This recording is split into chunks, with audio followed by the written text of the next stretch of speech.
Welcome worth sir. ఇది second bit sir, BT road second bit. ఈ కనపడే water tank అది స్కూల్ సార్. ఆ స్కూలు అది village, near by village sir. అంతా మన బీటీ రోడ్కు ఒక 50 ఫీట్ల దూరం సార్. అక్కడ ఒక వెహికల్ పోతుంది చూడండి, అదే బీటీ రోడ్ సార్. ఆ వెహికల్ పోయేదే బీటీ రోడ్. ఆ కనపడే ట్యాంక్ అది గవర్నమెంట్ స్కూలు. ఆ ట్యాంక్ అక్కడ షెల్టర్లో ఆ విలేజ్. అక్కడ సార్ ఒక వెహికల్ వెళ్తుంది చూడండి సార్.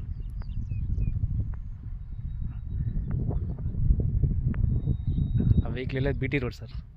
మన బీటీ రోడ్ అంటే Siddipet to Gajwel road sir. అది మనకి ఇక్కడి నుంచి గజ్వేల్ వచ్చేసి గజ్వేల్ పెగ్నాపూర్ వచ్చి 23 కిలోమీటర్స్ వస్తుంది సార్. ఇక్కడి నుంచి మనకు నాచారం టెంపుల్ ఉంటుంది సార్, ఇక్కడ లక్ష్మీనరసింహ టెంపుల్ అని.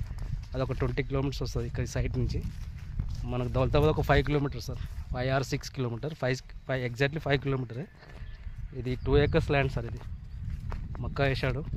Canal road sir. ఈ పక్క కనపడేది పక్క పంటే కెనాల్ రోడ్ కూడా పెద్దగా ఉంటుంది. కెనాల్ రోడ్ మరి 40 feet రోడ్ ఉంటుంది సార్. కెనాల్ రోడ్ వాటర్ కూడా కెనాల్ వాటర్ కూడా వాడుకోవచ్చు.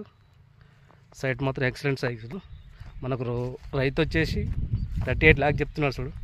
స్మాల్ నెగోషియబుల్గా ఉంటుంది కూర్చుంటే.